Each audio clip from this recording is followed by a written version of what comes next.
alternative Digitalk. Real issues, real talk.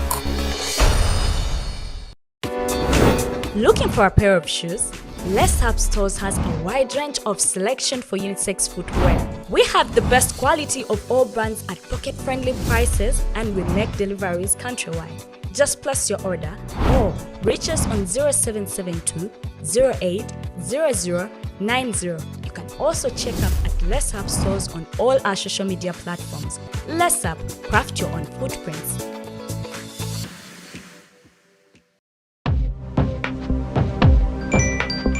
Go to the church, though. Tawali man, what's up? Man, can you imagine people just dump everywhere? Someone drinks water and throws the bottle wherever. Come on, Rogers. What else do you expect people to do with an empty bottle? Simanya now, recorder. Did you know that plastics take at least 450 years to decompose?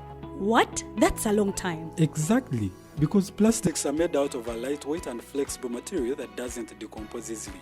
And plastics everywhere in the environment cause plastic pollution. What is plastic pollution now? It is the accumulation of plastic waste in the environment, like bottles, polythene bags, straws. All of these contribute to plastic pollution. I have been using them without knowing their effect. Yeah, a lot of people have. Plastics are a danger to the ecosystem, both on land and in water. So how can we overcome this problem? Is there something we can do? Oh yes, we can reduce by minimizing the use of plastics, reuse by repurposing them, or recycle by collecting and processing them into new products. Everyone wants to change the world, but no one wants to change themselves for the world. How about we change our habits for the world? And it starts with me and you. This message is brought to you by Alternative Digitalk.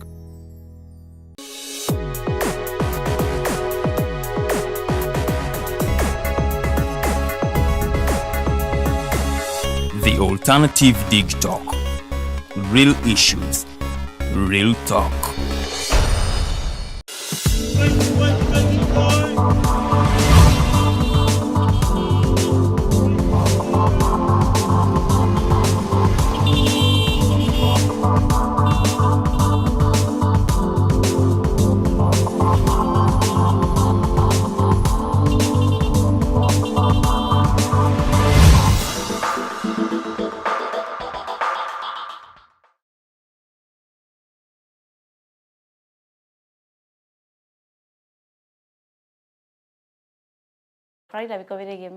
It is a Monday and it is Independence Day. Happy Independence Uganda. Happy Independence to you all our viewers. Banaitubagaliza independence enungi kankusubire funa independence in everything. Mukubera woko mukuyimirizawo be independent. As Uganda became independent on the 9th of October 1962, emyaka tubala nkaga mugumu, we are celebrating 61 years of independence as Uganda as a country. So monange olunaku lwa leero, it is a public holiday eri abo abalala abakola mu public offices, but here at Digitalk tuba tugenda kujja ate monange tukutuuseeko eggulire gwe monange wootoli. So ngenda kukubiriza nnyo gwe monna Uganda funayo mwakoze bushuti bwa independence abamu tuleero olunaku lwa leero tusosowaze ensi yaffe nga tujogerako ebirungi byokka. I know there are a lot of good things about Uganda. Okusinga oku commentinga oba okuposting about the human rights violations. Yes, teri nsi etalimu violations za human rights. N'Amerika betwegomba be basinga okuviolatinga human rights. So bannange tuleme okupostinga ebintu ebyo, ndaba mwatandise dda okugamba ate munnange ffe tugenda kuza independence because there is nothing to celebrate ebintu ebisinga bibi ddala mu Uganda. But I want to agree nti ate waliyo ebirungi wane Uganda. So olunaku lwa leero olw'ensonga nti tuba tulukuza nga tucelebrate nga teruba lwa maziga, tupostingeko ku birungi, tupostingeko ku bibira byaffe, the natural forest that we have, tupostingeko ku nnyanja zaffe ze toyina eziri waneeno ennungi ennyo, ebintu ebyo ebisobola okwa-attractinga ba tourists ne bituleetera ate ka revenue ne keeyongerayo. Olwo nno ne tufuna okulaba nga ate services zitutuukako mu byalo gye tuli, mu communities mwe tuwangaalira. Okusinga bwona posting owa poliisi ng'akuba omuntu nakyo tekiba kibi, naye okusinga bwe munaddaawo nga mpostinga violence, mpostinga abductions ezibadde zigenda mu maaso mu ggwanga, leero tupostingeko ku birungi kubanga olunaku lwaffe lwa tukuza emyaka nkaaga mugumu. It is 60 years of independence kuva mu 1962 paka olunaku lwa leero olwa 9th October 2023 wetuwezezza emyaka nkaaga mugumu nga tufunye okubwetwaze. So nno kigambibwa nti Uganda yandiba singa yafuna obwetwaze mu awo myaka ja 1947 and 1948 kubanga omukulu omu eyamanyikibwako nga Semakula Mulumba yagezaako nnyo okulaba nga pushing for independence around 1947 nga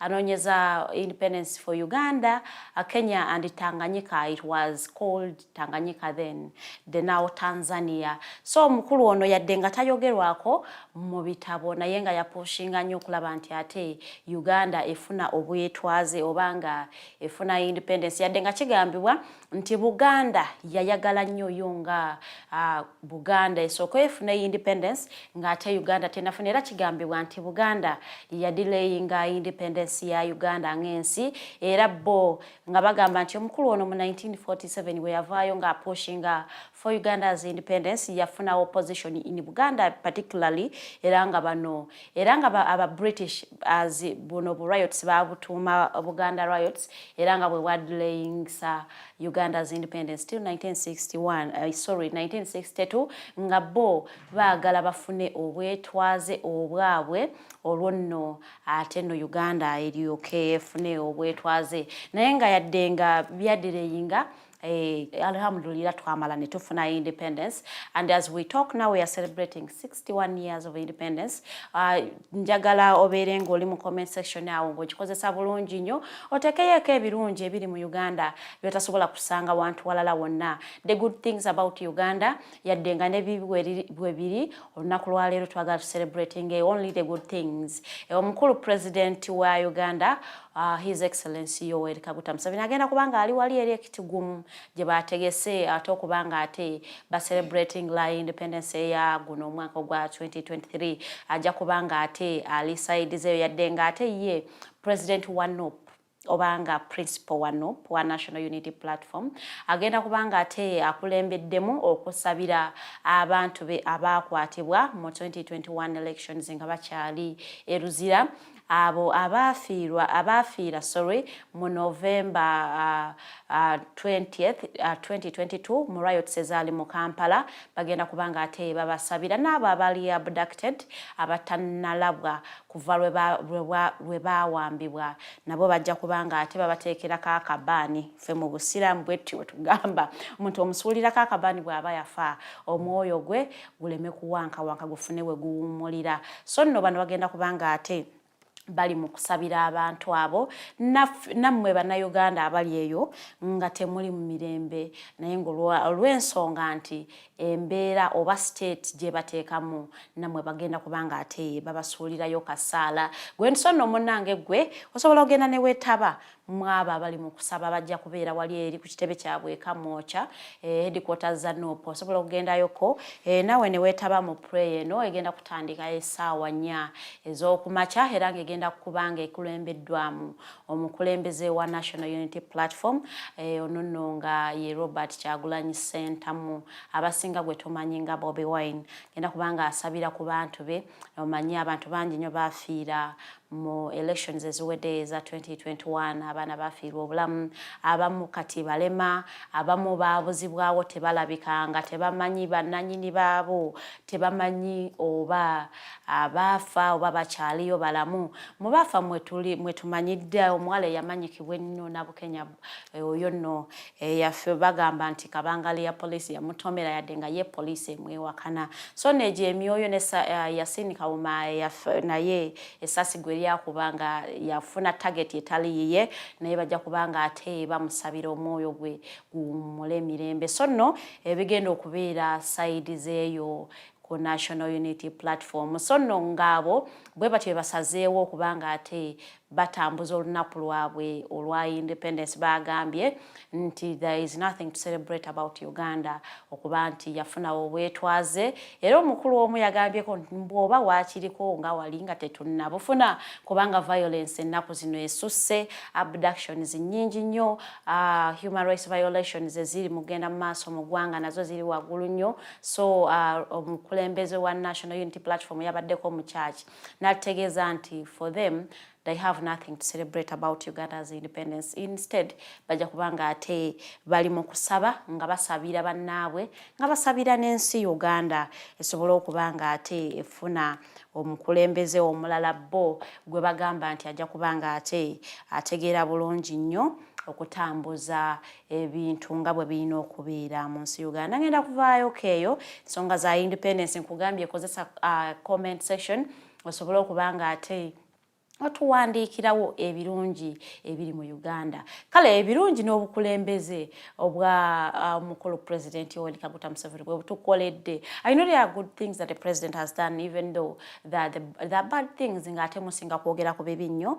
but we all know there are good things bye tusobola okubanga ate to celebrating. You can contrast Uganda with independence and Uganda without independence, and then you can point out the good things. Don't compare Uganda and Idi Amin and then Idi Amin and Museveni. Actually, compare Uganda with independence and Uganda without independence. The good things and the bad things. Don't write the bad things, write the good things. Bijja kubanga ate bitukolera bulungi nnyo awo mu comment section tujja kubanga ate tubisoma.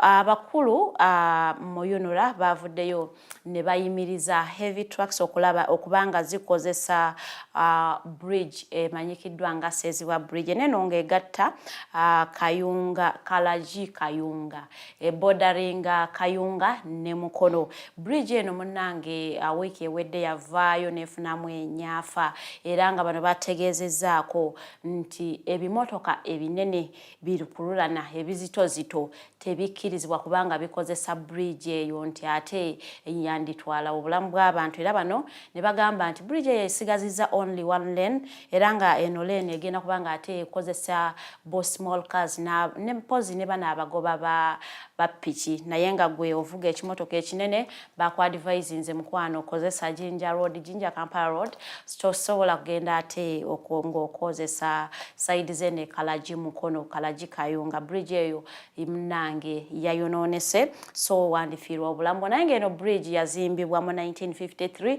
kyo kitegeeza nti bridge eno emaze emyaka 7 nga teddaabirizibwa tebagikolako renovation okujjako okugipaintinga so n'omuntu yandigambye nti weewaawo ekoze nnyo kubanga munnange teri ka renovatingibwa teri kisonne ebyo bye birungi nnoze byennokolayo nga Uganda tennafuna bwetwaze wetwafunira bridge eno emaze emyaka 7 that means bagizimba emyaka 8 nga tetunnafuna independence yaffe so it is 70 years old ensonga lwaki yafunyemu obuzibuzibu bwe yazimbibwa mu 1953 naye ng'ebbanga lino lyonna ebadde nga tekolebwako ka renovation konna kuddaabirizibwa kulaba nti ate esigala mu mbeera ennungi paka munnange last week we yafunye ate okubanga ennyaafa era ne zino rides ezibeera ebbali wa bridge ezimu munnange teziriiko ensonga lwaki bategeezezzaako nti munnange gwe avuga ekimotoka ekinene eyo toyitayo wandireeta obuzibu nja kuvaayoko nsigale mu Mukono district naye nga ngenda ku kyalo kya Nabusungwe mu Goma division eno nno abasajja ab'ebijambiya abaweereddeko ddala 10 balumbye ekyalo kino nga bano nno batagetinga omukyala Margaret Nakintu olw'enkaayana z'ettaka eziri wakati w'omukyalo ono Nakintu ne Kyosimire bano nno Kyosimire Dora bano Nakintu alumiriza Kyosimire okubanga ye yasindise abasajja bano era yategeezezaako nti yabadde nga ayingira bathroom omusajja omu n'amulaba n'amusongako n'agamba y'oyo omukyala awo ne batandika okumugoba nga bamugobaganya n'amajambiya n'ebitiiyo ono nno yadduse bukolokolo paka ku poliisi gyagamba nti teyamuyambye mpaka bwe yadduse paka ku UPDF ono gyategeezezaako nti ebeera wali ku Jomai era era nga gye yafunye okuyambibwa. Omukyalo ono si mumativu nnyo ne munne ekyosimire kye yakoze era nga enkeeyana zaabwe ono agamba nti oli amuwaayiriza okuba nga yayingira mu kibanja kye naye ng'ate ye agamba ettaka lye bw'atyo bwe yaligula. Ono yanyiigidde nnyo oba yakokolimidde poliisi obutamuyamba yadde ng'oluvannyuma ng'amaze okukosebwa ng'ate n'abaana be bamaze okulumbibwa ne bakubwa, poliisi yavuddeyo n'ebadduukirira naye agambye nti yatuusewo ku poliisi ne bamutunuulira kyamuli kwe kudduka n'agenda mu YouTube eri aba UPDF. Era ne yeebuuza nti kati Uganda Police tekola balina kuddukira waba UPDF okubanga ate bafuna ku buyambi. Ekyo n'ekibuuzo kigenda eri Uganda Police bwebanga ate abantu batandise okubakubamu ebituli so nno munnange ffe bannayuganda tuba tetulina ate ekirala kyakukola naye nga kintu kikutwalira amateeka mu ngalo si kirungi nnyo.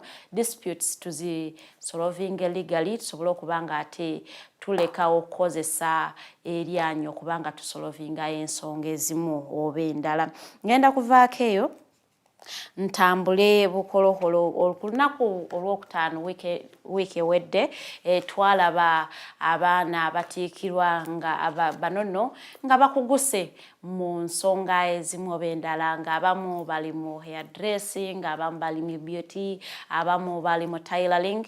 Banono nga ba beneficiaries ba presidential initiative aba Skilling Uganda. Awo nno gwe ngambye nti ate wandika ku birungi ndowooza nze ntandise okubikuwa. Skilling Uganda ewa omukisa erigwe yadde nga tonnasomako yadde nga tewasomako nga tewayingira mu ssomero. For as long as olina national ID osobola okugendayo, bano tebasasuza ssente, osobola okugendayo ne weewandiisa mu kintu kyonna ky'oba oyagala okusoma munnange eno n'osomera ddala n'okuguka ne bakutikkira n'okutikkira n'osobola okuba nga ate ofunye omulimu gw'omutwe okuyambako. You do not pay anything okubanga munnange obenefitinga mweno project ya government ya Skilling Uganda oba presidential initiative for skilling the boy and girl child Uganda. Osobola okuba nga ate munnange ogibenefitinga mu bulungi nnyo. Eno project bwe yali yakajja abagisookeramu ddala no bafunanga ne ka capital ng'omala okuyiga okusiba enviirizo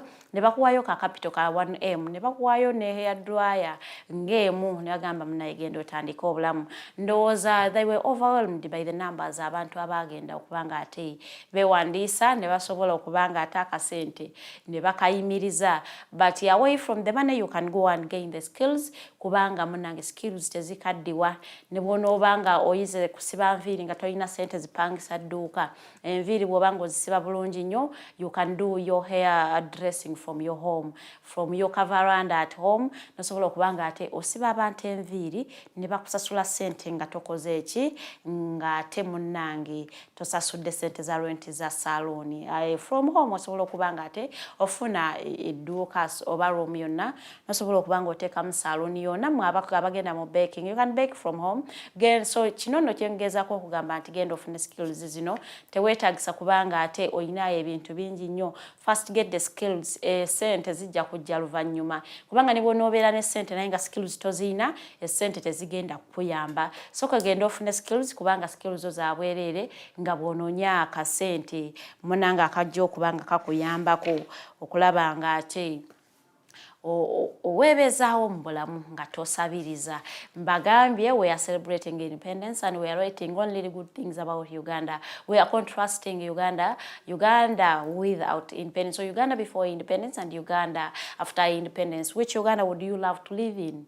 Okay, the Uganda after or the Uganda before? Let's contrast. Let's give the good things before Uganda got independence. What were the good things? And then what are the good things that we are experiencing as Uganda is celebrating 61 years of independence. So munnange tugenda kubanga ebyo ebintu tubyogerako wano eno ne guest wange olwaleero omukulu General Bigirwa Moses tugenda kubanga ate twogera ku biki Uganda byefunye ngate efunye obwetwaze. Was Uganda ready for independence? That is a question that was sent to me. Gero omuntu angamba, you discuss, was Uganda ready for independence? Abamu bagamba it wasn't ready. We were not ready for independence. Abamu bagamba we were ready. Ebyo byonna tugenda kubanga ate tubyogerako wano eno mu programu yaffe egenda okutambulira ddala paka ssaawa 4 so nkugamba beerako ngenda kubanga ate mpumulamu katono nnyo omugenyi wange aneegatteko nkomawo a very good morning.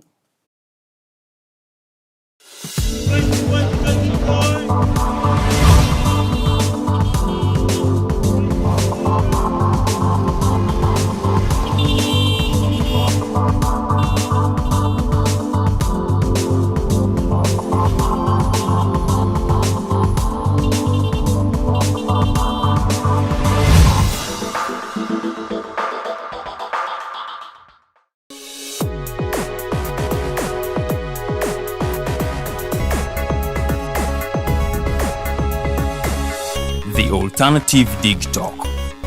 Real issues, real talk.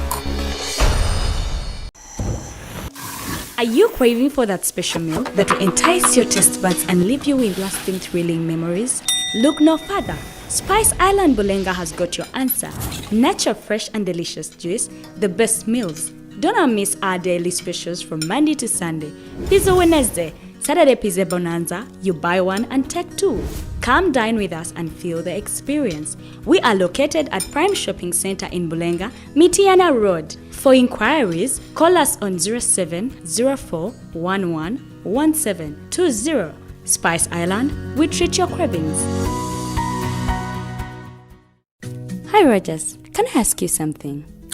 Shoot. What does corruption mean? Well, summarily, corruption is abuse of public power for personal gain or for the benefit of a group to which one owes allegiance. For example, when a public office is abused by an official accepting or soliciting a bribe. By the way, private people can be corrupt too, like bribing police officers to escape fines. Okay. So exactly how does that concern me? Well, do you pay taxes? I guess yeah. What does that have to do with this? Everything. Because those taxes you pay are supposed to facilitate services you use, like water, electricity, roads construction, medicines in hospitals, name it. Okay, that is much bigger than I thought. But it can be stopped, right? Well, yes it can, although it may not be as easy as it sounds. And here is the reason why. Corruption roots are grounded in our country's social, political, economic, bureaucratic traditions and policies. So, what has kept it going this long? I mean, why don't we stop it? Well, the main reason why it has been here for so long is because institutions are weak, either as a result of poorly defined ethical standards of public service, weak administrative and financial systems, or ineffective watchdog agencies. What can we do to stop it? At a national level, we must focus on strengthening the independence and effectiveness of public institutions that fight corruption. At a personal level, we must commit to never giving a bribe. I promise I'll never give a bribe. Well, that's a great decision you have made. Me and you now have to spread this message to all our friends. If we all do our part, corruption will be no more. This message is brought to you by Alternative Digitalk.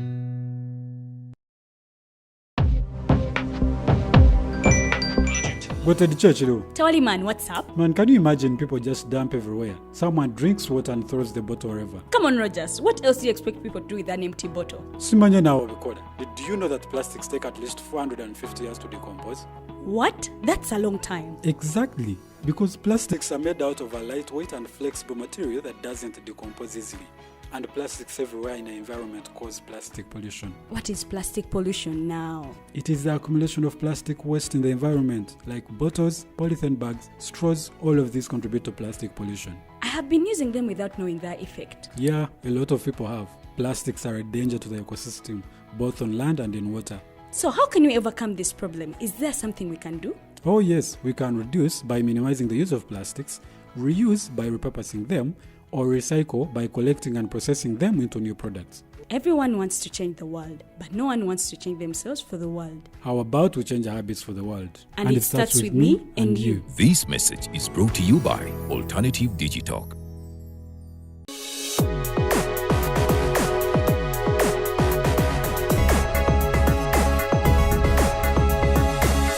The Alternative Digitalk. Real issues, real talk. What?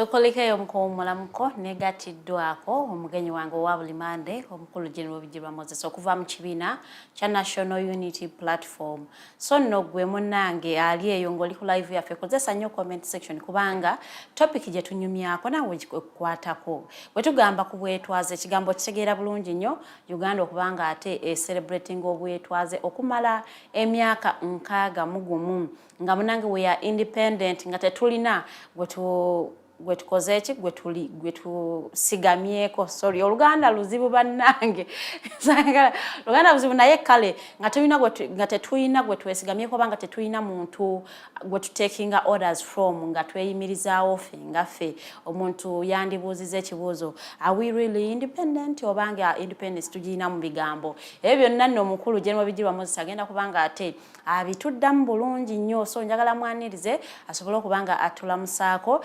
tutandike show yaffe mpola. We are talking about independence. The whole discussion is going to be about independence. Mpozi ne 1 million walk okugenda ku airport gye babalemesa byonna tugenda kubanga tubyogerako consensus okubanga ate ntuddeko naawe nakulwalero omukulu General Bigirwa Moses ndi wa mukisa nno kanga bangi bakunoonya tebakulaba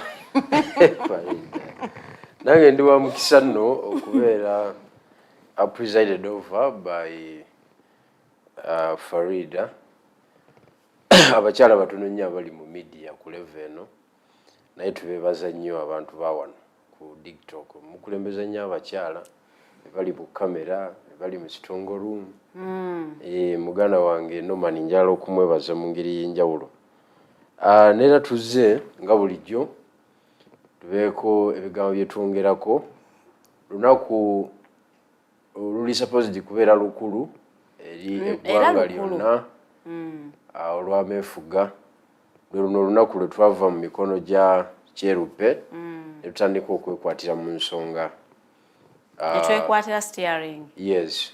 Of course bingi ebize bibeerawo nga tunaaba tubiyitamu mpola. Naye kkiriza nyongera okusaasira abantu baffe bonna naddala banankyukakyuka ababadde affected mu ngeri ez'enjawulo abalwadde abaasibwa abaakubwa abattibwa mwenna gye muli tubasaasira era olwaliro tubaye tugenda kusabira bannaffe abali mu mbeera ez'enjawulo ezo naye rigimu ya kuno ekedde kusalako ofiisi zaffe ez'ekamwokya tekkiriza muntu beesanze munda tebakkiriza kufuluma abatanayingira tebayingira so nebanga yeddiza ye president akyali ku preventive arrest yes nebanga military yeddiza ekibiina kya National Unity Platform tenna kyeddizo kigambo kyogedde bubi ye president general waakyo so yeyembera gye tutambuliramu naye nga abantu b'ebusoga ngeri y'enjawulo namwe mbasaasira tuzisa abantu bangi nnyo era njala okusaasira edisi wange Mwabi Musa omuvuko yankwatira manvuli yafiiriddwa omwana era yaziikiddwa olw'omukaaga Eiganga so nkusaasira yonna gy'oli muganda wange Katonda yagaba ate yajjawo yes yennyabo kiine kyasebo okimpaka nga ndi mu mbejja tekirina abambejja babeera basebo naye yaleeta ebintu ebyo simanyi kye yali agenderera okusoosowaza mu ngeri eyo naye nja kikolako okunoonyereza oyogedde ku bintu bingi mu introduction yo n'oyogera ku National Unity Platform okubanga military basazeeko president w'ekibiina tubadde tumanyi bulungi nnyo nti akyaliko preventive arrest oba home arrest okubanga bamuziyiza okubanga aleeta okatabanguko mu town so twagala tuddeyoko wiiki ewedde mwali mu organizing 1 million march abantu mwabafuna abantu bagenda ku ntebe ffe kye twasinga okulaba media oba kye yalaga ennyo nti omukulembeze yali yakalinnya ku ttaka ly'Entebbe ne bamuyoola ne bamuza mu motoka ya police ne muvuga mpaka waka naye nga abantu mwali bamobilizinze mwali bawezeza oba nammwe tebabakkiriza ku accessinga Entebbe airport kubanga mu welcoming president wammwe ekisookera ddala kyannaku nnyo kyannaku ddala nti after 61 years tuli ku level eno. Omukulembeze w'ekibiina okuva Entebbe adde wuwe Emagere oba ku ofiisi ze e Kamwokya tekiyinza kuba ensonga ya byakwerinda. Omukulembeze w'ekibiina abawagizi b'okugamba nti bagenda mu kimako bamuwerokamingi nga bamukulisayo gy'abadde. Ffe nga ffe abawagizi be tulowooza nti gy'abadde abadde ali ku bintu bya mugaso nga deserving okumukima mu ngeri ya vibe. Eyo ensonga neebanga eyaffectinga state kikwegaba kya nnaku nnyo. Ekisaawe ky'Entebbe kikimiddwako abantu bangi nnyo ab'enjawulo abagenze ne bakola ebintu eby'amaanyi eri eggwanga, abalala nga bakoze nga bo nga bakivinze nga bo, naye abawagizi baabwe ne bafiiringa nti no, omuntu waffe yeetaaga tumukime mu maanyi. So mu byobufuzi buli lw'ojja omuntu ku nnyonyi oba okoze political statement y'amaanyi ng'ate eri international, because ennyonyi it's an international tebamujja kunoniterezaamu. It's an international kwegamba international transport means eziri organized mu nsi yonna. Kyova olaba wali we bayita ku tamaka bayitawo ku no man's land. Okitegeera niwankubadde nga airport eba eri mu ggwanga eryo, naye bawaawo space etegerekeka abantu okweyalizaawo kwegamba nga ofiiringa nti wano wendi at least ndi eritobiti sekiwa. Kakati omukulembeze waffe yali yakajja ekigere ekisookera ddala okulinnya ku ttamaka, ekyokubiri yali jeeke. Ne bamutwala ne bamuvuga yiriba paka ewakaawe. Kakati omulala ayinza okugamba nti state yakoze kirungi, naye ku global politics nga bwali olwaleero nze anyway tetwagala nnyo okuanalyzinga tulage obubi obwakirimu kubanga obubi obwakibaddemu buyamba ffe. Okiwulidde okwongera okwadvancinga struggle yaffe n'okujustifyinga nti Uganda ebintu si birungi. But eggwanga era lisigala lifiirwa ebintu bingi okuviolatinga amateeka g'ebyentambula ku mutendera gw'ensi yonna. Okitegeera. Kakati abala bagambye nti abantu akakadde bali luddawa.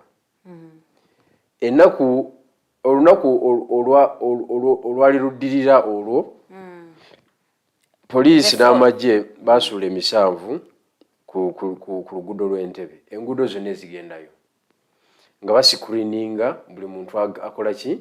Ali mu ntambula. Ne bakwata abakulembeze baffe 300 nakati baba remandinze. Abakulembeze omanyawo wonna ffe tufugawo eyo kolido okuva Entebbe ku kisaawe okutuuka e Kampala.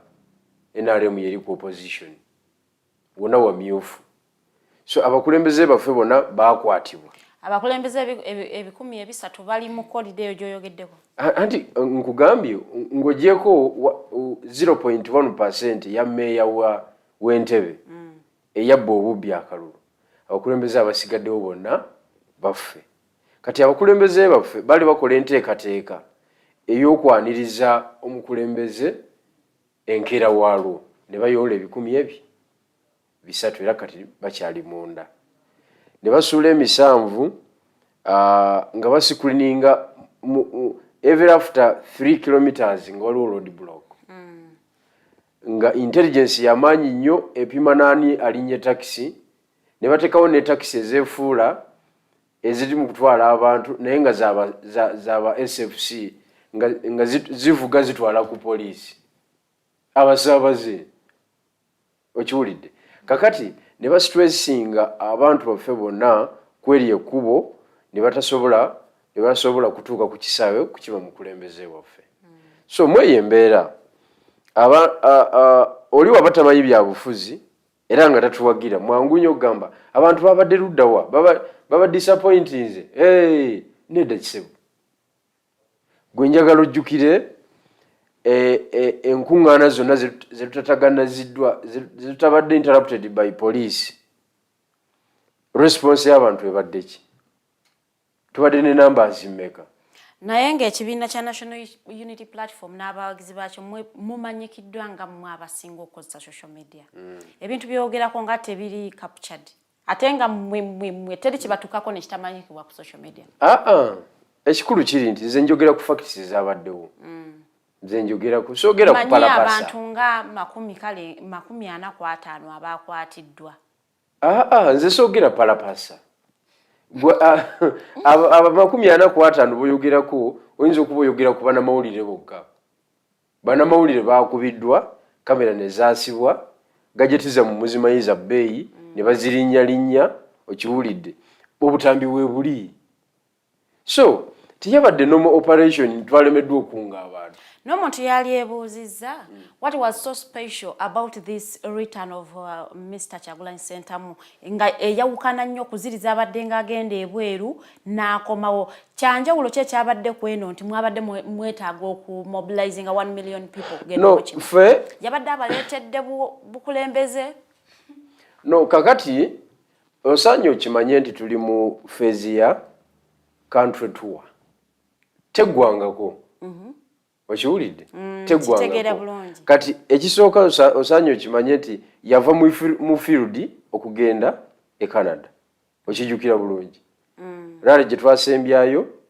eyaruwa okiwulidde n'agenda era n'okugenda e Canada yagenda ku mirimu gya kukunga international tour okiwulidde n'akuba e Canada n'adda Los Angeles ne California nayo n'amaliriza eyo gyonna emirimu gya kutambula n'abantu bangi kakati ffe tetunaba kuzikiza ffe ng'abawagizi bwe tumanyi kyaliko okujjukizaamuko katono nnyo we nali wano naawe ku Monday ewedde waŋŋamba nti president alina ebivvulu bibiri byesaamanya byaliwa newa n'oŋŋamba nti tebamukkiriza kubeera ng'akola waneeno but we all know he's an artist ate yeetagwa eyo talent aba yeetagwa okulya ku talent ye would you want to have a president akuba music n'akola ne politics why not Ukraine ina president munakatemba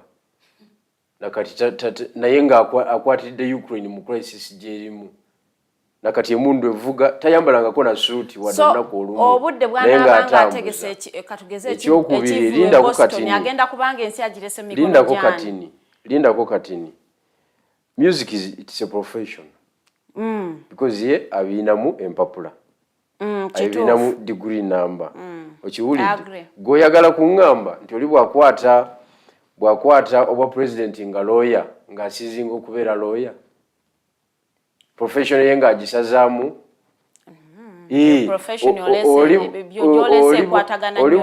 oli bwakwata oba president nga dokita alekerawo okuwa medical opinions n'okuadvising eggwanga aba takyasobola kuperforming eri properly so kakati emirimu gy'abayingidde gye bajawukanira ddala gwe tonaba na kutegeera gwe tomanyi na kye twafuna mwafuna ki nakyo kimanyisa ensi twafuna ekirabo ky'omukulembeze kyotalabanga nako because the power of music my dear the power of music kati fe music we yeka atambuza olutalo nga tetunaba na kuvaamu kigambo ekinjagala okutegeeza fe tubeera mu byalo ne bakuba olulwimba lwa Kyagulanyi mu ebbaala n'ekyuka that is campaign because buli aluwulira bw'ati ajjukira nannyini waalwo ne byali emboozi era n'ekyuka fe tubeereyo mu bibbaalabaala eyo mu byalo nga tuwaya n'abantu baffe njagala okutegeeza tomanyi power ya music atambuza buli wantu wona so nakugamba nti alina zi conferences e Canada era waziraba Los Angeles ne California kakati mweyo embeera bali abantu abali ebweru bw'amala okwadressinga issues of national importance bamala ne baconstitutinga concert era nayo n'agikuba kuba ye muyimbi. Ate akyagala music. And this is the show etwala like 2 hours ng'ekoze eki ng'ewedde. Oyagala kuŋŋamba nti abaako okyumize time nene nnyo era ffe eggwanga liba ligudde. No. But also kati ekyokulabirako General Yoweri Museveni ye professional ye mulunzi. What talina professional? Obulunzi si professional. Kyalinawo kyewaligambye. Obulunzi si professional. Ati tugamba twogera ku kintu kyojjamu. Munnamagye mu lusajja mulwanyi. Twogera ku kintu kyojjamu esente ekiri private. Jeremiah, sorry. Mukulu Bigirwa profession yo yeriwa. Aninze?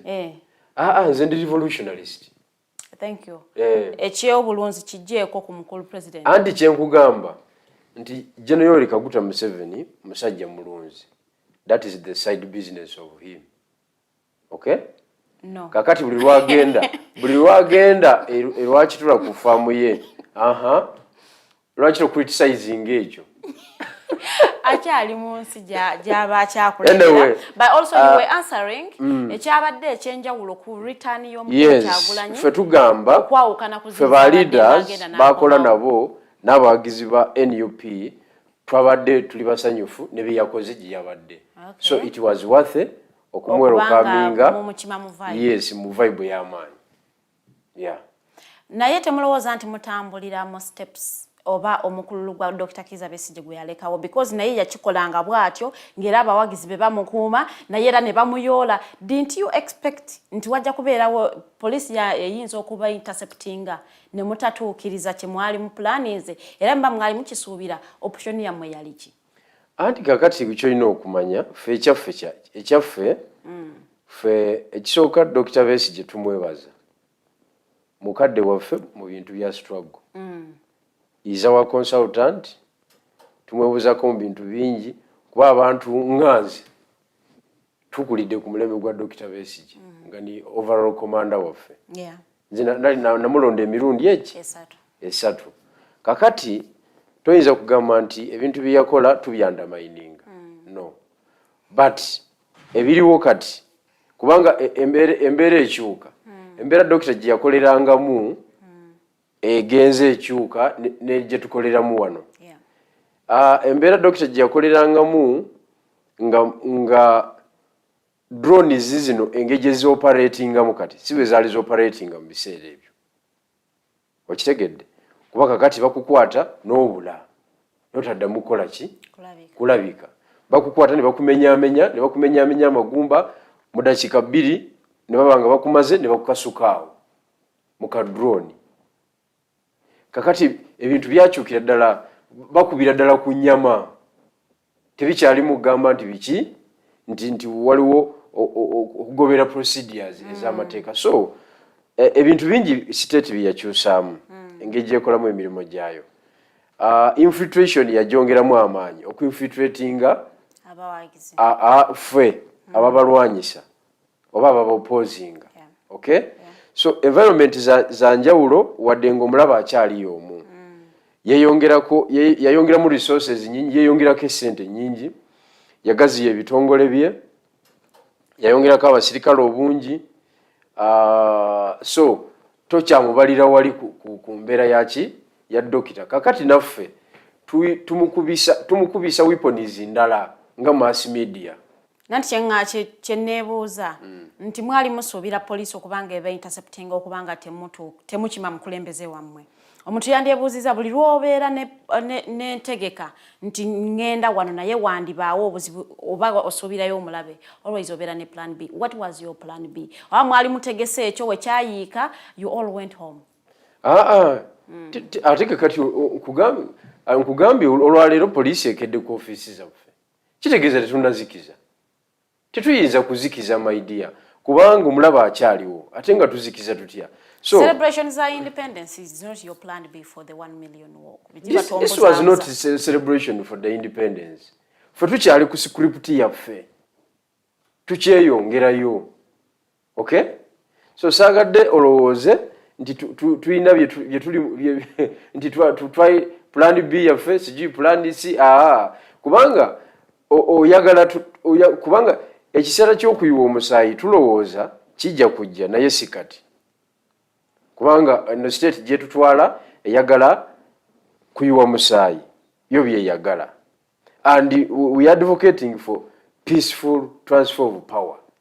Peaceful transfer of power mubaamu activities eziri allowed mu mateeka mu bintu byonna bye twakakola temulimu kintu kimenya mateeka bwekiri but my thinking and most of Uganda's thinking is nti ojijjawa thinking yabana Uganda osinzira ku opinions zetufuna okuva mu bantu mwenge ekibiina kya NUP mukiyimirizaawo ku muntu omukulu Mr. Robert Kyagulanyi Ssentamu singa mwalina plan B nti yadde president waffe bajja musitula bamutwalire mu kabangali ya police we are going to walk from Entebbe paka e Kampala yadde nga tetulina mukulembeze do you agree nti you lack mwe mwenyini mulina muche mulakinga abantu eyo ndowoozayo kubanga toli mufu I am just giving you an example toli mufumbiro ene waffe nandi just wakubanga ndabanga bifumba bikola kugambye circumstances zetukoleramu zenjagala otegeere oliye mugenyi omukulu kati oba osigala otambula biki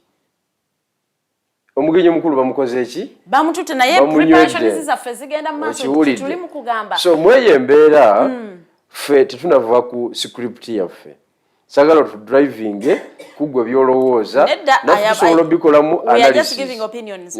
Omukulu Kakweza yavayo nakola post ku Twitter ngataginga tweet ya y'omukulu Robert Kyagulanyi Ssentamu na mugamba a day before ku 4th omukulu yayingirawo ku 5th sawa nnyo namugamba nti bagenda kukwatanga wakalinnya Entebbe bakuvuge bakutwale uwo and your fans will not do anything bajja kukomaawo. I think ekyo kyali baddenga kibawa second opinion okubanga mulowooza ku 1 million woko yammwe nga bwe mwagiyita nti just supposing omukulembeze bamukutte what next.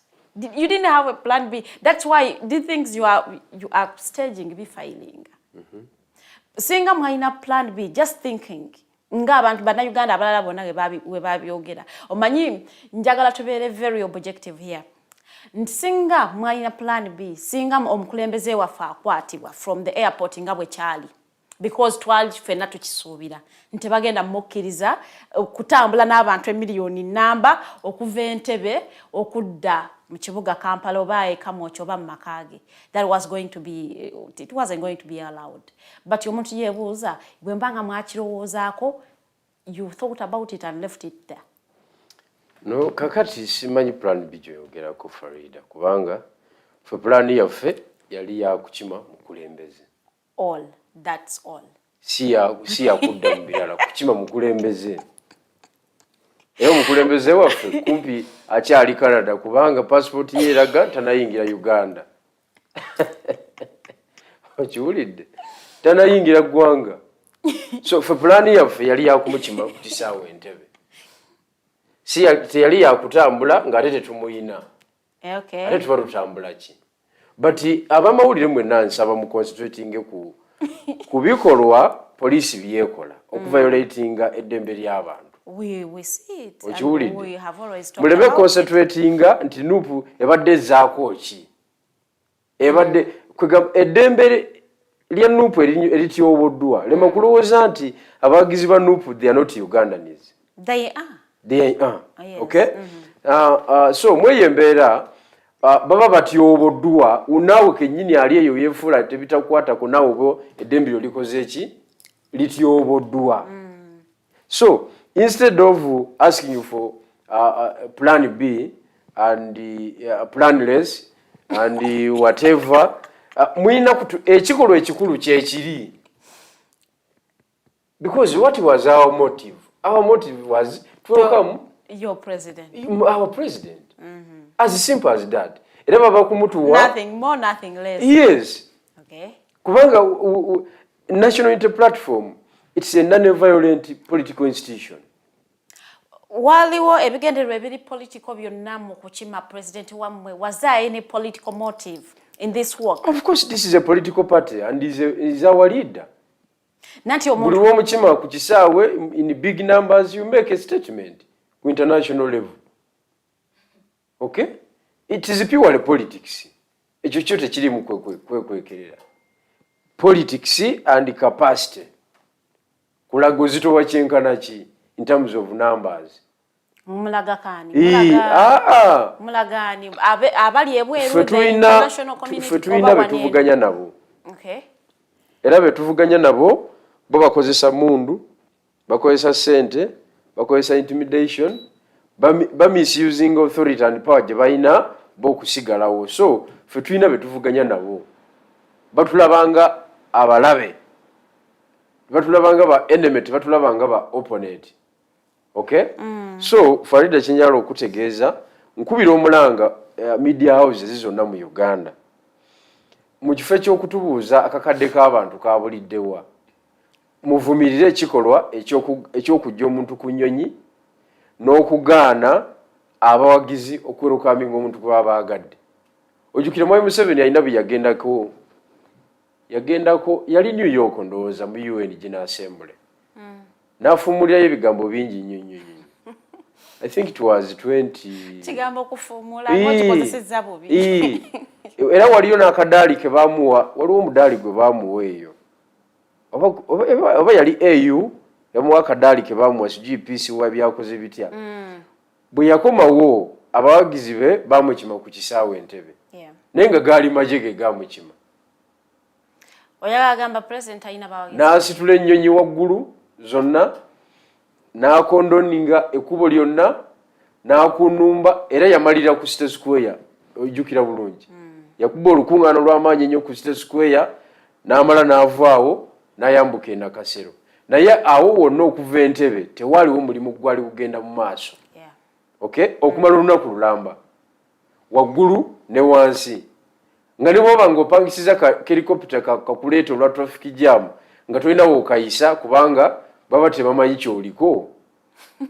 Okitegedde oyagala kukuba mukulu. So awo wona waali tewakola mulimo gwonna paka omukulu nga yennyudde ku State Square yaffe yatugaana okuddamu okuba olukuŋŋaana yo yalukola ki yalukubawo. So that is an injustice.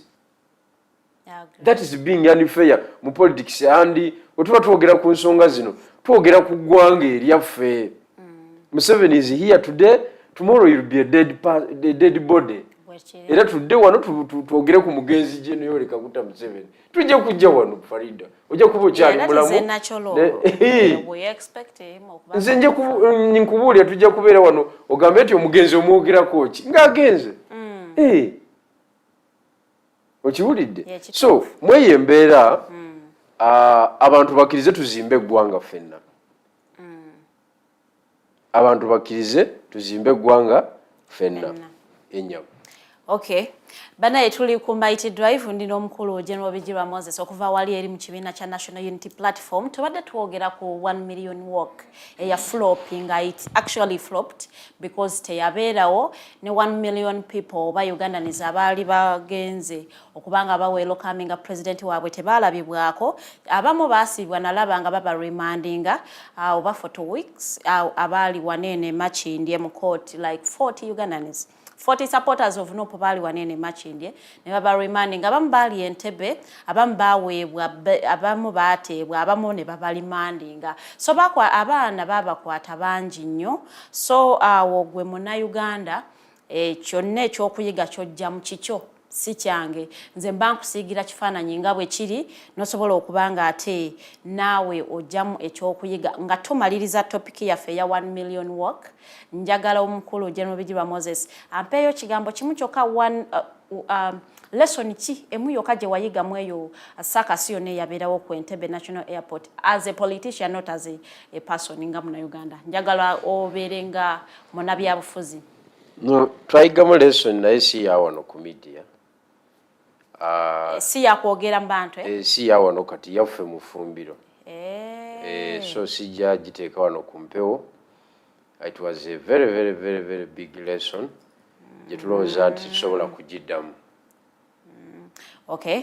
Kitegeeza bakozesa gaps zammwe ne baleeta ffe tugimanyi. Ffe tugimanyi.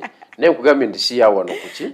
Si ya public saawa eno. Si ya public saawa eno. Yaffe mu war room. Planning olutalo nenge gye lunaatambulamu. Okay, ngenda kubanga ate mpumulamuko katono nnyo bwe tukomawo tugenda kubanga twogera nsonga za independence. Do you think Uganda was ready to be declared independent?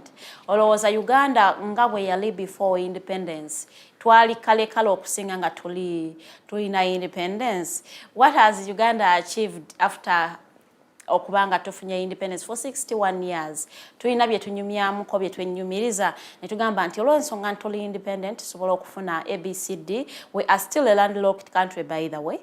Tetulina seaport, so that means ebisinga kale ebimu byajjukiza tusobola okubanga manyoyo SST wa primary abamu tetumujjukira bulungi nnyo what is a landlocked country abamu temujimanyi, but still I will have to remind you we are still a landlocked country. So for that reason tulina ebintu bingi nnyo byetukola ki byetukyasobwa naye nga njagala mpumulemu katono nnyo bwe tukomawo in our second hour ngenda kubanga ate mpitako mu comment section your questions nya kubanga ate nziisawo a very good morning.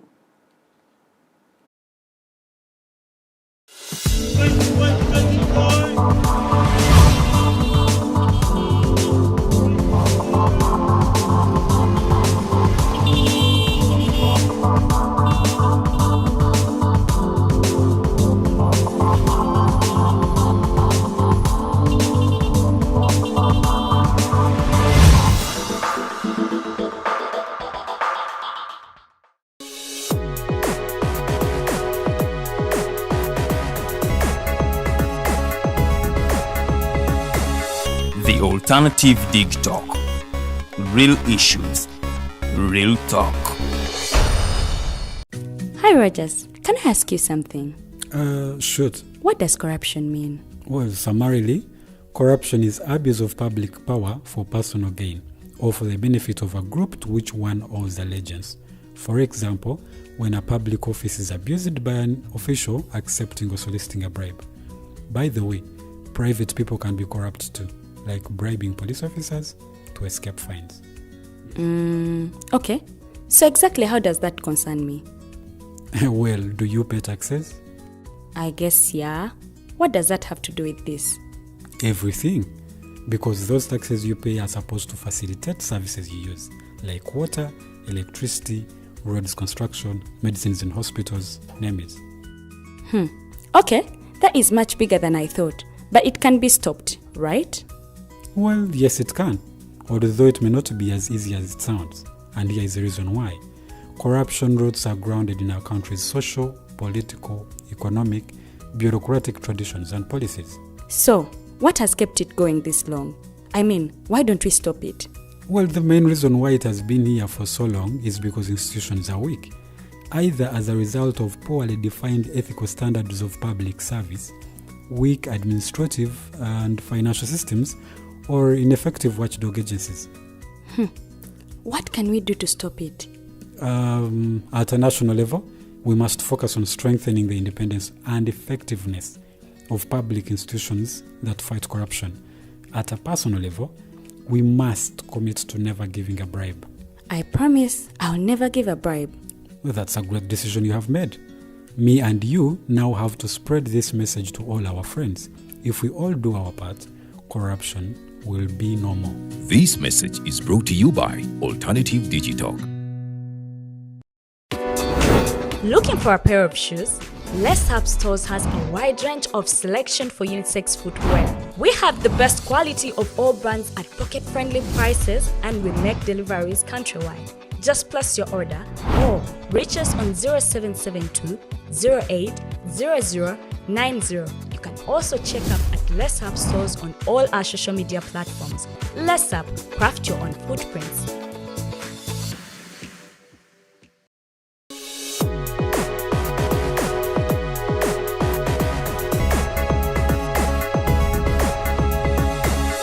The alternative Digitalk. Real issues, real talk.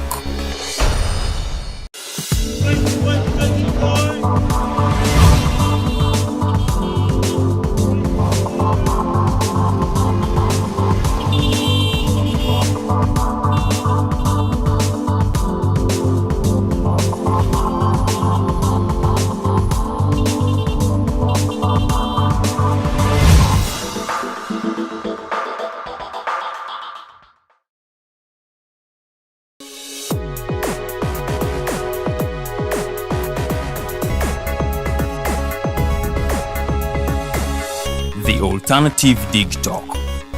Real issues, real talk.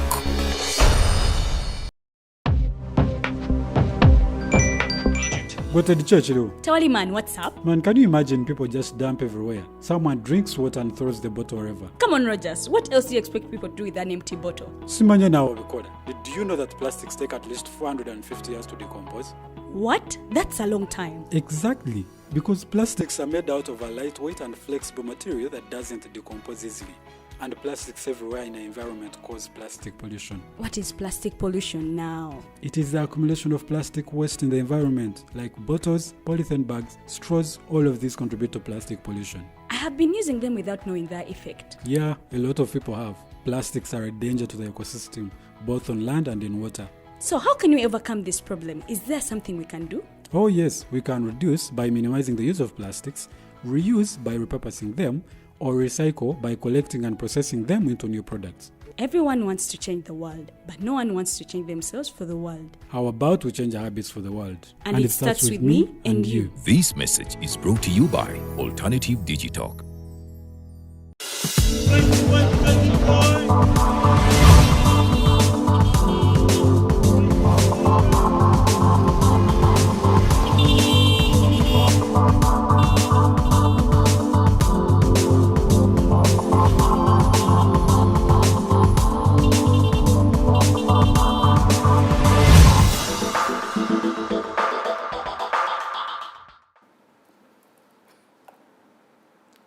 Tukulikeyo mukuwumula mkocha ku Mighty Drive. It is our second hour of the show. Sobola kubanga ate yo commenting ekibuzo kyo. We are discussing only the good things about Uganda. Kuvalo yafuna independence for the 61 years. Bitibyo sobola okubanga ate wenyumiriza mu Uganda. Manya abanji mwena tandika there is nothing good. Na imujja kuba mwerimbye. Mabanga mulimbye. There are a lot of good things you can talk about Uganda. Kuvawe twafuna independence. Njagala okubanga ate ekibuzo nchishiftinga nchiza ewa General Bigirwa Moses. Njagala okubuza mkamange. Do you think Uganda is independent fully, or we are partially independent, or totally independent at all? Abazungu bwe batuula e Berlin, kibayita Berlin Conference. Yeah. Ndowooza 1888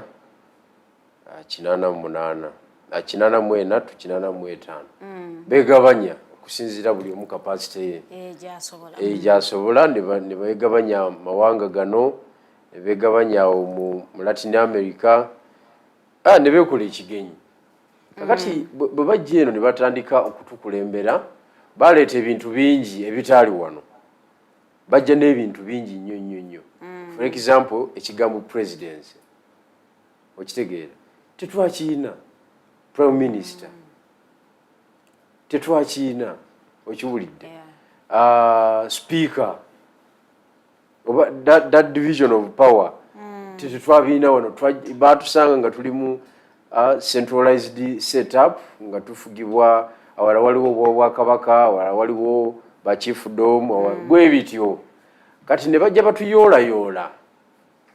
Mu kutuyoolayoola ne batugatta wano mu Uganda we njagala concentratinga.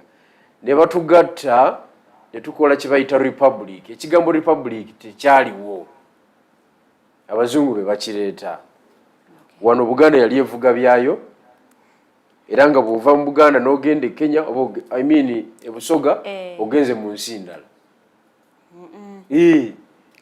Teyali nsi ndala. Anti bwe kiri nga bw'ova wano n'oyingira Bunyoro. Mu nsi ya Buganda ngenze mu nsi y'e Busoga. Ng'iba nsi ndala. Nga n'obukulembeze bwa njawulo.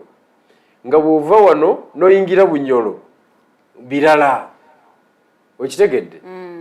Nankole bwe bityo. So twali wano nga tufugibwa abakulembeze ab'ennono nga buli omu afuga akatundu ke. Era entalo ezaalingawo za kugaziya empire yo. Historical battle ya Buganda ne Bunyoro ogimanyi bulungi nnyo. Initially Bunyoro yali etwala kumpi egenda paka Cameroon. Ne bagenda nga bagitema paka olwaleero weyasigazaawo awo. Banabbanja n'abasigadde. Okiwulidde? Kakati laba we tugenda mu kintu ekyawamu kye tuyita Republic of Uganda. Yes. that is 19 abazungu abakituwa 1962 naye nga tetwebuuliridde kimala ku ngeri y'okutambulira awamu ng'ebitundu byaffe tebinaba kutegeera ekigambo republic weeyisa otya ng'oli mu the republic of Uganda. Era olw'obukulu bwa Central Region, that is Buganda, ne rolo gye playing abazungu okujja biki baasalawo ne kumpi katono Uganda bagiyite Buganda, bajjako obujja B ne wasigala U ne tukola Uganda. Okay? Era U ng'estandinga nga unity ey'eggwanga lyonna. Kati ekintu kye baatulekamu abazungu bayite banatuzimba kimala kubanga twetengerera nga tukitegeera nti bw'obanga gw'oli mu power weeyisa otya eri bano b'okulembera. Yes. So kati ne bagenda batulekera empisi oba ne bagenda batulekera leopard bagiyita batya mu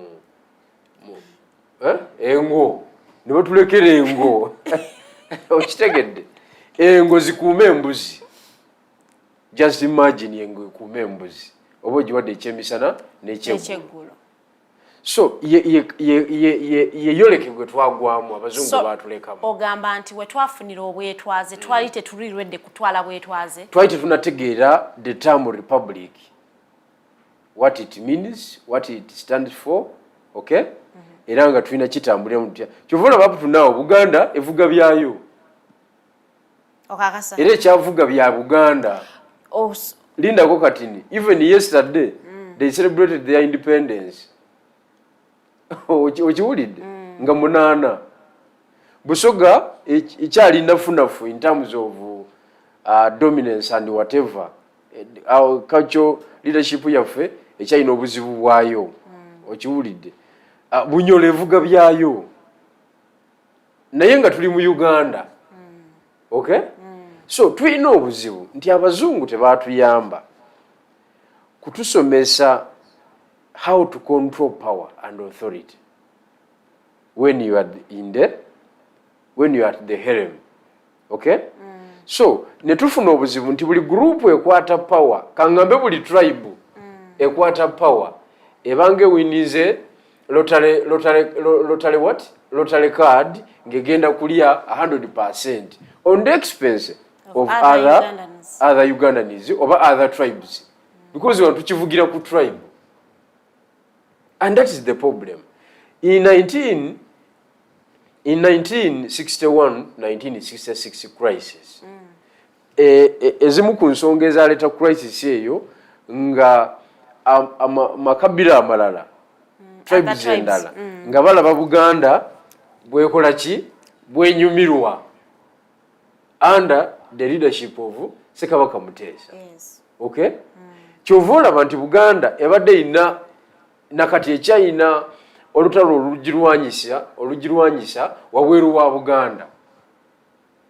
Character assassination yekyagenda mu maaso outside Buganda because from 1961 to 62 to 1966 just 4 years. Buli muntu yalabanga Buganda yekola ki yeerya even if the executive authority yali mu mikono jani ja prime minister. Kati abazungu batukolako fitina ne bata balance wano mu initiation yawo mu kutandika independence tukikutemu tebatuyamba kutugaidinga bachituwa buwine bachitulekera era by within 4 years try tumaze okurashinga nga tumaze okubagana basing on tribal settlements. So kati since 1966 up to today tukyali mu bizibu byebimu.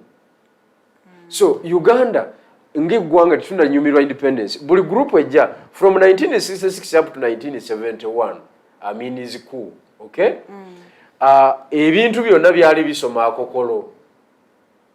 Oluganda bagikubye bawambye amasaza bawambye Mengo administration y'Emmengo establishment yonna bawambye amataka abebikaba bakutte Ssekabaka afulumye eggwanga sisitemu ya Buganda yonna nga bw'ogimanyi nga yonna bagikoze eki bagikurashinze naye baba ab'omu Buganda ne basigala n'obusungu bwabwe ne babutereka ku mitima naye Obote tiyagabanya bulungi offices kiwaliise unequal distribution of public offices tiyazigabanya bulungi era abaakokolo be basinga okukola ki okulya era mwami Amini mu nsonga ze yawa ezaku mwalimu everything was akokolo the 18 reasons reason ey'omusanvu that everything was akokolo akokolo yali ategeeza paaki mwami Amini Obote yali akola ki yali ava and that is a problem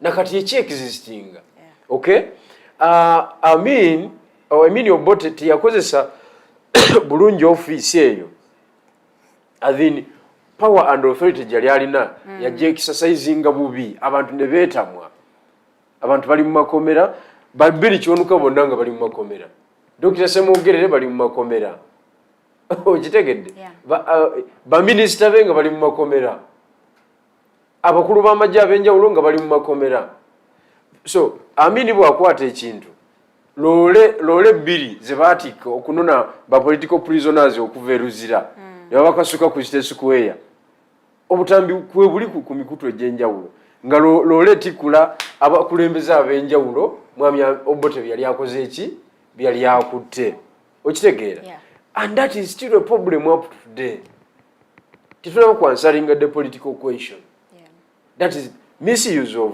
authority and power so tituna beera independent tituna okweyagalira muki tunulira injustice obutali bwenkanye obukoleddwa ku bannayuganda okuva omuzungu le yava wano ate kibadde ku mulembe guno ogwa NRM ne kisukka nti omuntu agenda n'akola land title n'agikola ku ttaka eririko abantu nga tebali aweya najja n'akolagana na RDC n'akolagana ne DPC n'akolagana ne authorities zonna ne bakuba olukiiko n'abagamba this is my land please can you vacate mbawadde weeks mmeka 2 naye ng'oli ku ttaka eribaddeko abantu abalinako amalaalo g'abajjajja baabwe gulu okubanga ofunye esente ku mulembe guno mwe muli mu buyinza n'osalawo okwekisasayizinga by'okola ki by'oyagala naw ekyo omuzungu yali tasobola kikola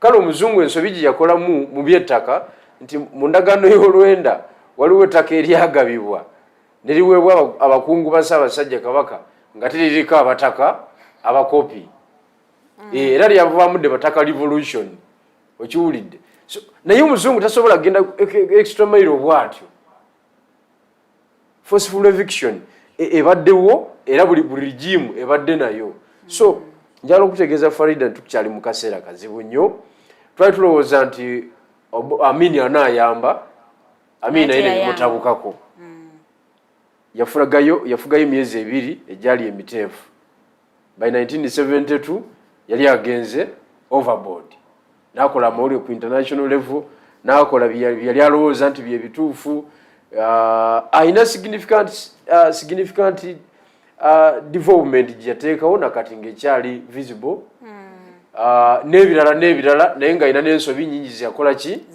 kubanga naye yamaliriza nga bamaliyamungu be bali mu kintu basulambaya just imagine someone bamuyita sulambaya omujajinga because of the name no not the name but ebikola byebakola ki byebakola nga balina power kakati Amini bannayuganda ne bamutwalaganya nga bayambiddwako Tanzania ne tulowooza nti gavumenti ezinaddawo olw'okubanga obuyeekera bubaddewo kuyiwa omusayi kubaddewo bannaffe abavudde Tanzania katulowooze nti bagenda bitereeza nabo bajja nga balina grid of power era baafuganga emyezi 6 myezi 3 ne bakola ki ne bagenda kati akalulu ka 1980 kaali kansaringa the 1966 crisis okay nga gye kansaringa akalulu ka 1980 era tekaali mu nsonga nnyingi nnyo ensonga eyalimu ey'amaanyi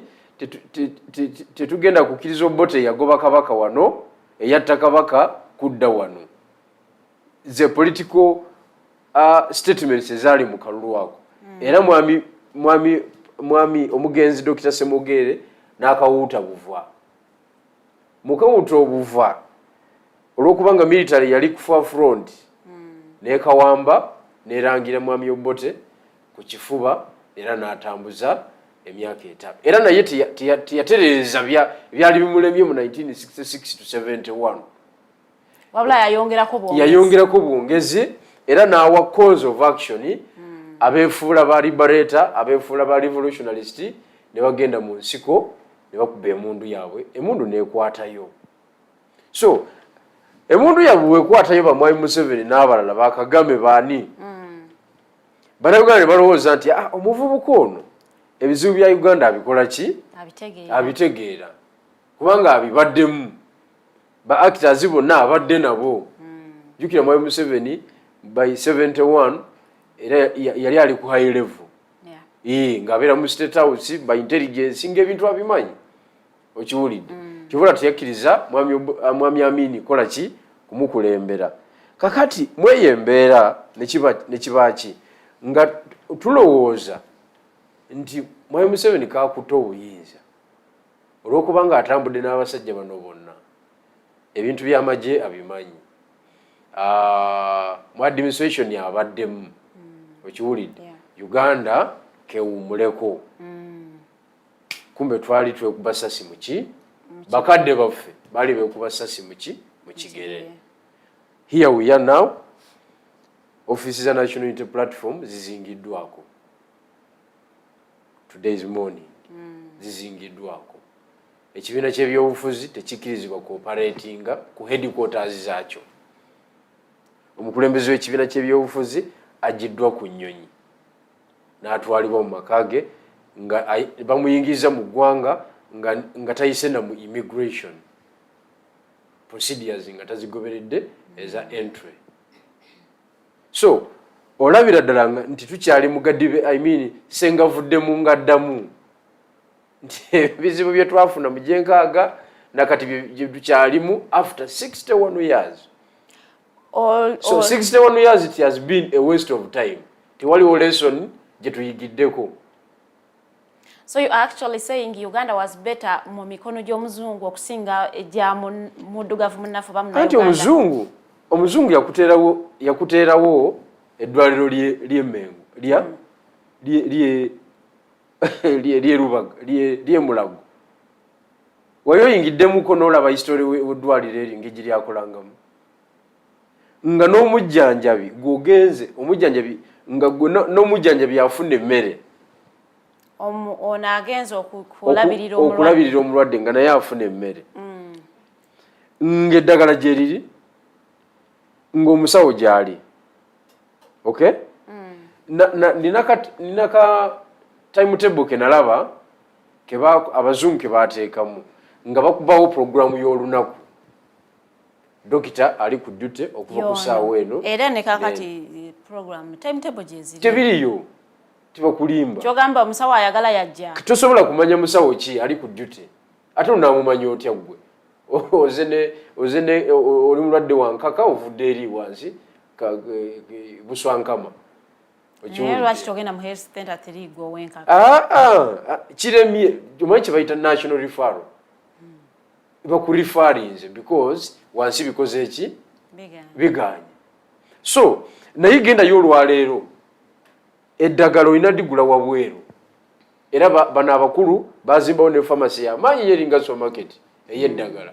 Weeryawo wabweru terigulikako. Mulimu golden, gold section, silver and diamond. Ezo zona kilasi baziteekawa Emulago. But how can you really categorize obulamu bw'omuntu categorizing otya in terms of treatment? Because even a rich person, a well-off person, bw'aba alwadde era aba yenkanankana ne masikini nga naye akoze eki? Nga naye alwadde. Naye bano abasajja mu butategeera obwa waggulu ennyo ne bateekamu that class in terms of treatment.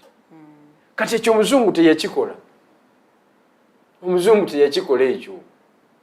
omuzungu yawambako ebitebe bya nankanyi but twogera ku human rights violations ezaliwo under the leadership of Bachelupe neziriwo kati ziriwa eziri waggulu nnyo kubanga n'abasajja abo tebaali balungi naye kino kiri waasi tewaliwo muzungu akwata sente zigenda kulima luguudo n'azirya ne mukazi we tekisoboka tekisoboka naye otunuulira engeri abazungu abo gye batweetingangamu abaddugavu. Would you want to go back to that? I rather deal with the Bazungu. I rather be led by a Bazungu than okubera mu leadership ya muddugavu munnange. I am telling you. So in fact mu kwomalirizo baddemu batuwambe baludde nawo kubanga omuzungu si ye mulungi nnyo naye aswala and ogezangako nnyo okwewala okudiringa n'omuntu nga taswala. Omuzungu aswala, omuzungu alina waatatuuka, omuzungu ateekawo options endala. Abazungu bazimbanga amasomero aga first class kale naye nga naga third class oba lower class nga nago wagakola ki ate nga galina services ezaki ez'amaanyi. Nze nasomera mu ssomero lyazimbibwa 1945 mu primary enamuliki eri wansi ebuyende wansi eri naye nkuba mu akafaananyi abazungu bajjawa amagezi agaateeka essomero liri ebuyende eri era bayitawa kuba nakati tewali kkubo ate tugambe nti bayita mu bibiri era bayita after 100 years almost because 1945 up to today ndoza myaka nga 97 okitegedde namuli primary school dayo kati olabe ekiriwo emiti bagitema abapya kati abategeere nnyo emivule bagitema emiyembe bagitema ennyumba z'abasomesa staff quarters abasomesa nga basulaawo byonna byagwa ne bivundavunda ekyamaanyi ennyo Musebe kiyakakolayo bateekawo ka buloko kamu buno bubuloko buno bwa class ebbiri ne toilet zimbye toilet ku masomero naye omanyi kitegeeza essomero nga lyabeerangako eddwaliro liriko church okay nga lirina facilities zonna ebisa by'omupiira ebi kati ekimu bakitunda ekimu tekiriiwo wasigalawo eki kakati oyinza okumbulira omuddugavu nze tosobola I'm telling you. So njagala okutegeeza mukyala Farida nti kyonna kyekiri you rather deal with the whites.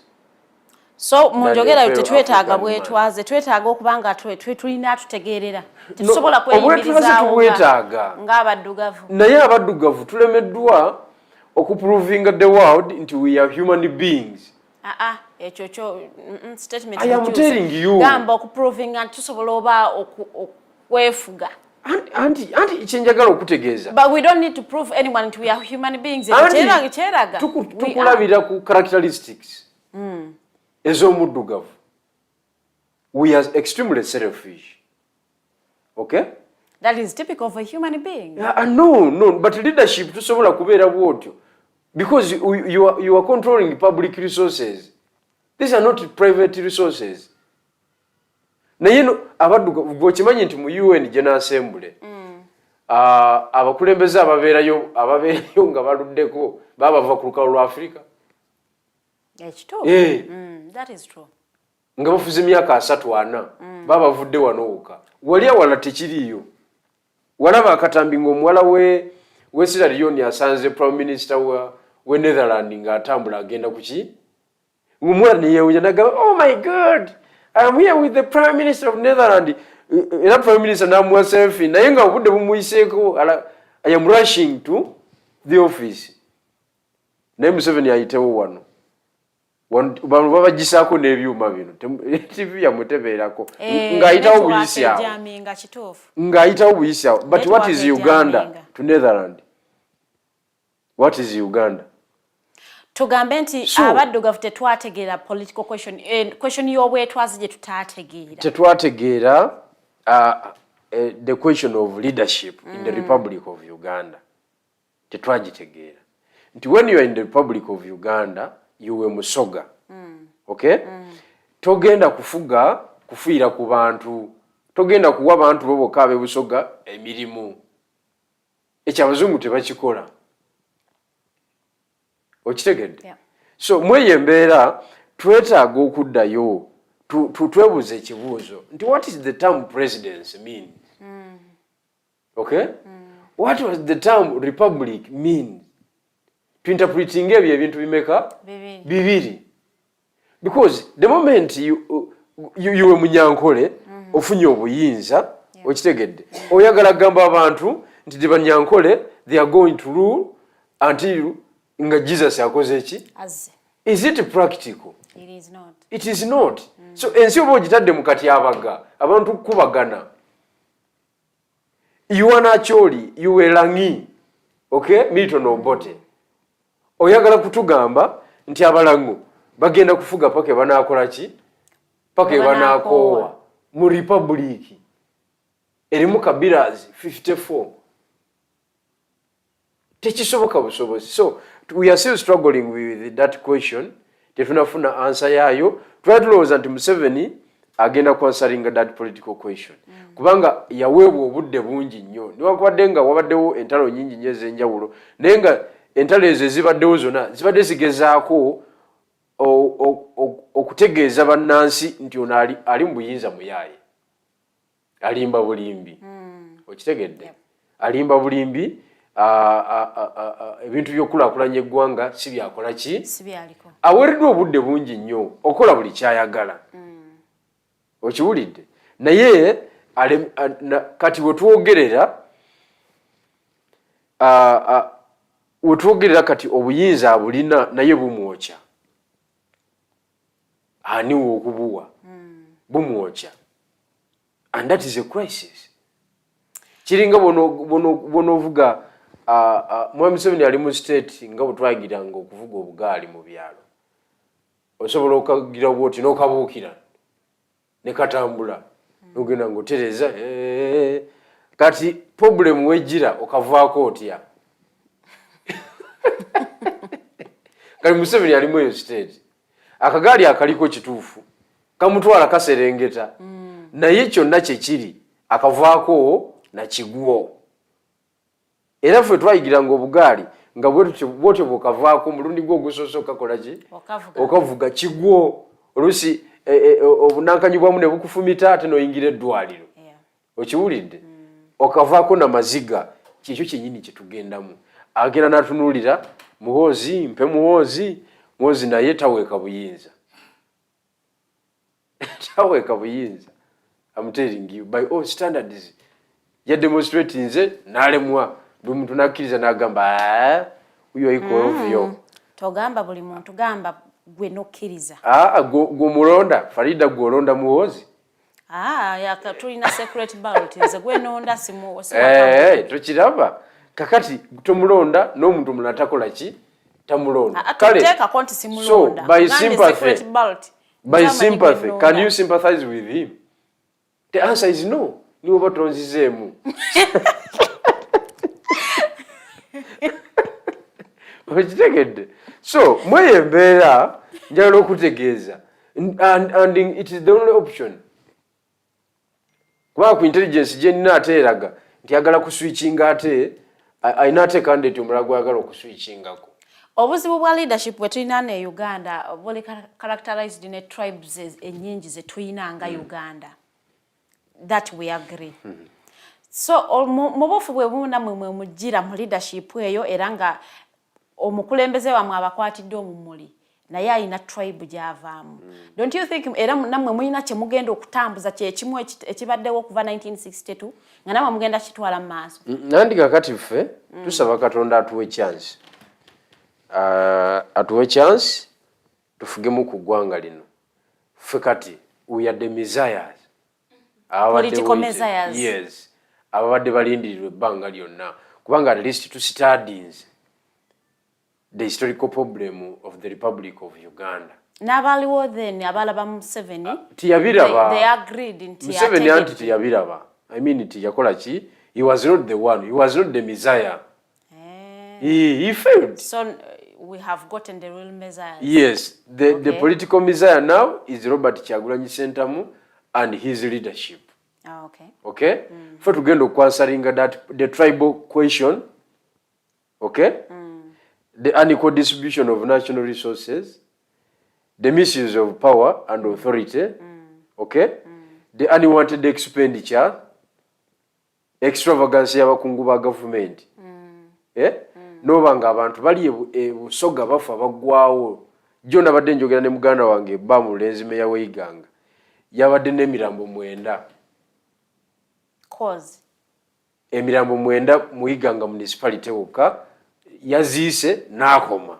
What was the cause of the death? Anti abantu bafa buno obulwadde obwangungu buno.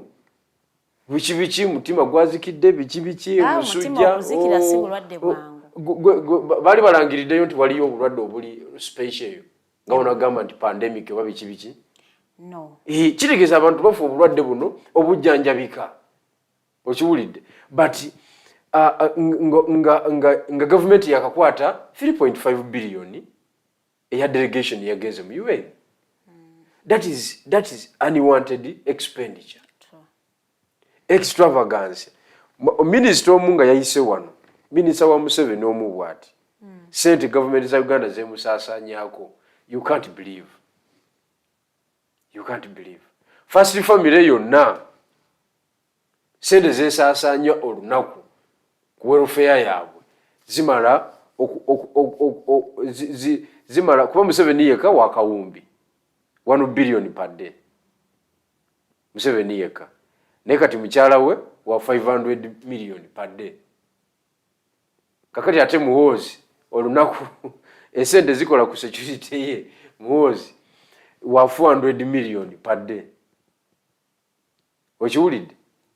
Kati okukirira eno mu bazzukulu yokka eno gwe olayika tobalaba ku kkubo. Ffe tubalaba ku kkubo atambuza emmotoka nnya omuzzukulu teziyita mu mazasi tezizikira zijjudde abasirikale bafuna allowance bafuna ki. So first family yokka okugibeezaawo kuba yagaziwa.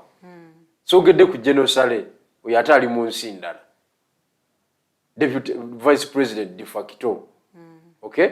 So sente zokka ezigenda kwabo zimala okulima enguudo mu district ye Buyende, mu district ye Kaliro, mu district ye Ruuka, mu district ye Namutumba, district nnya ez'ebyalo mu Busoga. Neziba nga ziri kiriya buli lunaku. Sente zetusasanya kwa abasajja. So olabira ddala ebyebintu Osoobidde ofunayo president atalina family. Nga ensi ejja kubanga erabira ye ng'omu. Nze point yange tebadde ku ekyo. Unnecessary expenditures. Yes. Nze point yange eri ku extravagance. Tubawa budget nnene. I am not contesting his family. No. Aba approving a budget zino bo tebayinaamu kalaba nti this is unwanted expenditure. Anti oli bosi waabwe. Tewali omubaka wa parliament we NRM because budget is approving mu parliament. Si bwe kiri? Yes. But parliament is determined by numbers. By the majority. Okay? So, ate tewali omubaka we NRM. Aina belief nti ali mu parliament because of the people who voted him. Bona balowooza they are in parliament because Museveni wanted it to be. Maybe it is true. That is wrong. Ekyo kiba kitegeeza. Ekyo kiba kitegeeza ntwali badde tetugenda mu kalulu. N'akola bukozi appointments, Farida kiikirira wali, Bigirwa kiikirira wali. Abamu abalonda n'agamba tewabeera kamu. Nga balonda ab'amagye abakiika mu parliament. So, njala okutegeeza nti tukyalina obuzibu bw'amaanyi. Independence tetunagifiiringa. Okay? Independence tenabeera nsonga. Ensi zonna ezina kabira nyingi oba tribes nyingi. Ensi nga Ghana, ensi nga Nigeria, ensi nga Cameroon, ensi nga Senegal, ensi za West Africa tufaanagana nazo.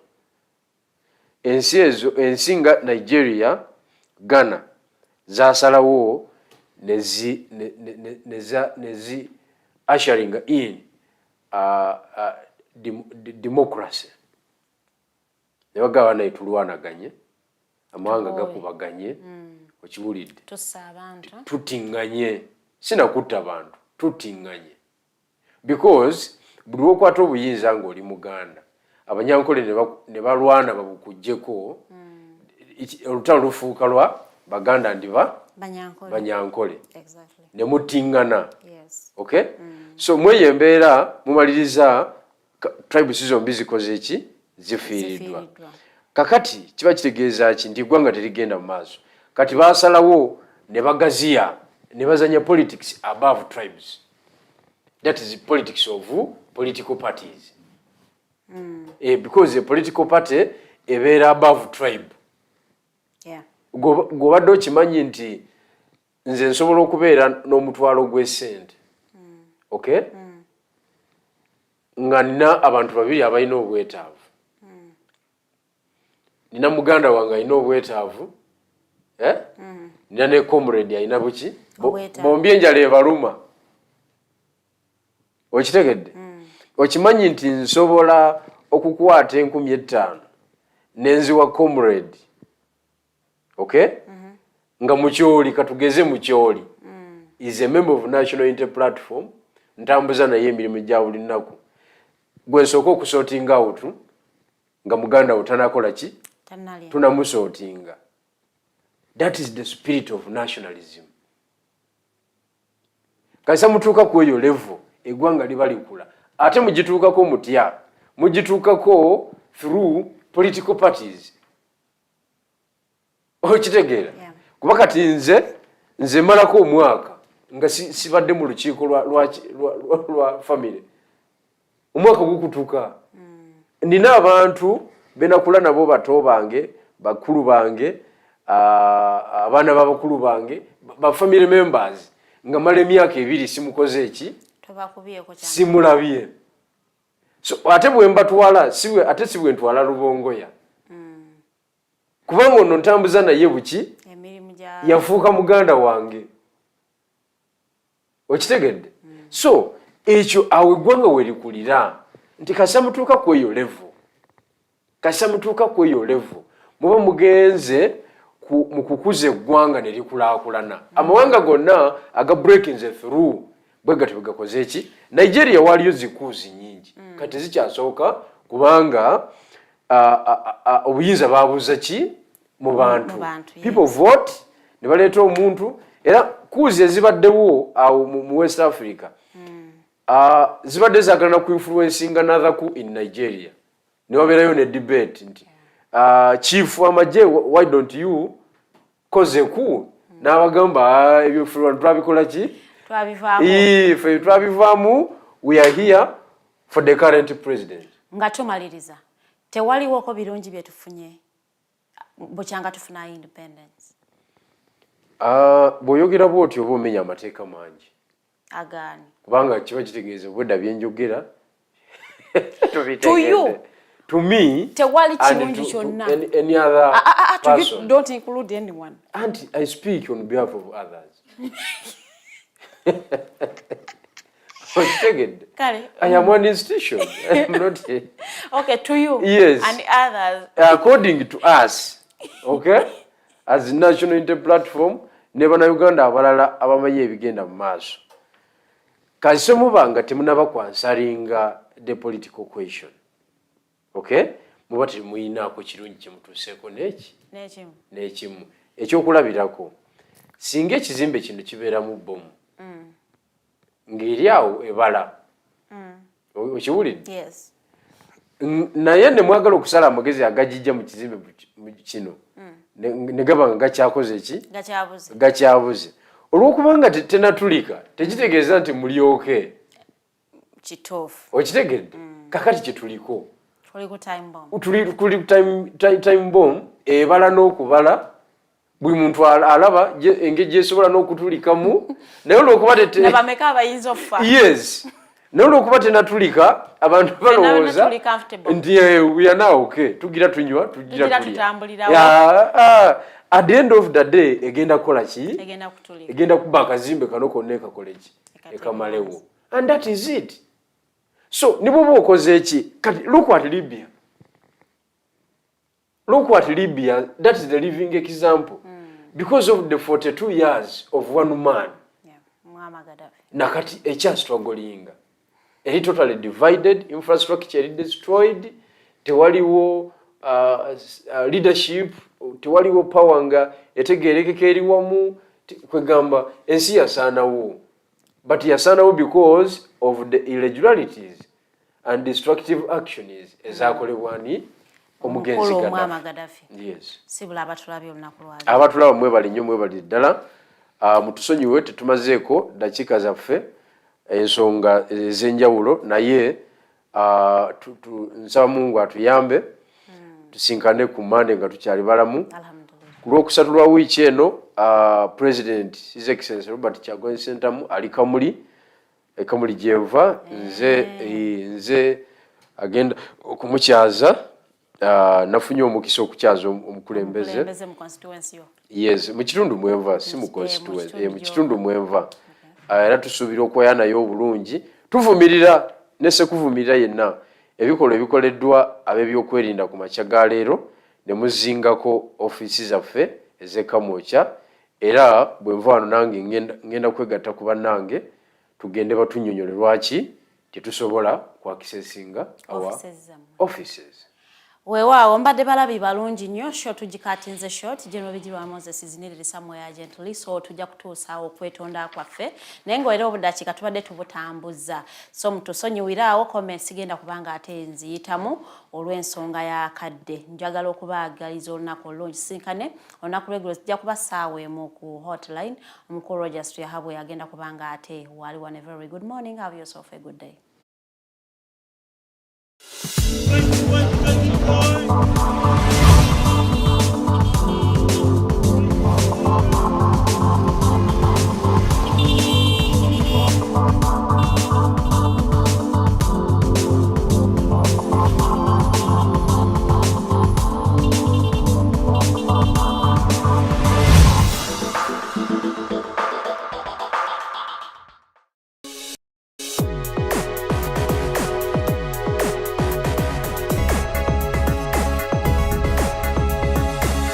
The Alternative Digitalk.